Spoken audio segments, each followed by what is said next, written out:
Buying an investment property in a good area is great for your financial future and can build generational wealth. Investing in a bad area can leave you with headaches and empty pockets.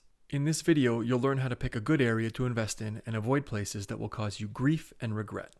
When looking to invest in a new city, it's important to do your research. Let's say you've already done your research and you've settled on the city you want to invest in. But should you buy in this part of the city over here, or should you buy over here? How can you tell which is a better investment? Many government and non-government agencies publish important data that can give you a better idea of where to put your money and your time. This is an example of a typical chart that is published annually by the Canadian Mortgage Housing Corporation, or CMHC. In it, you will find clues that can guide your investments. A clue about whether a certain area makes for a strong investment is the vacancy rate of that area.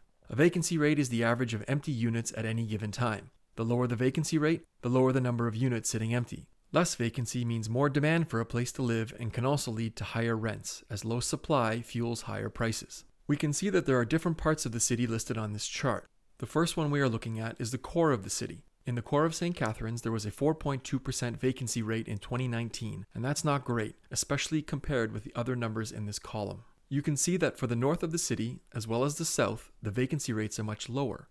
Although this is not an absolute indicator that the north and south are better areas to invest in, it is a positive sign and can be combined with other data to inform a good investment decision.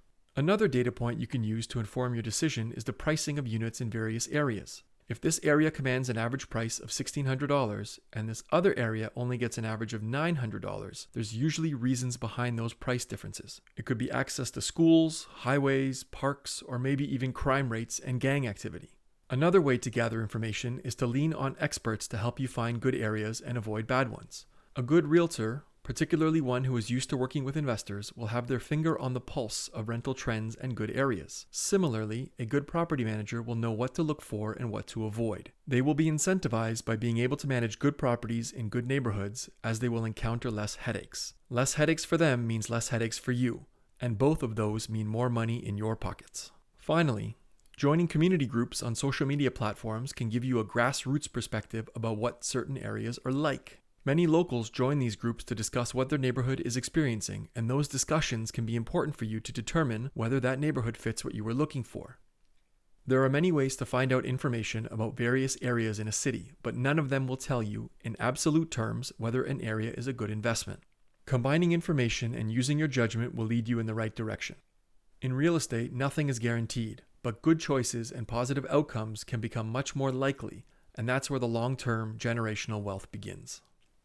For more information about how real estate can help you have peace of mind about your retirement, build generational wealth, and take control of your financial future, click the like button below and subscribe to the Open Book Investors YouTube channel. More resources and ways to get in touch are in the description below.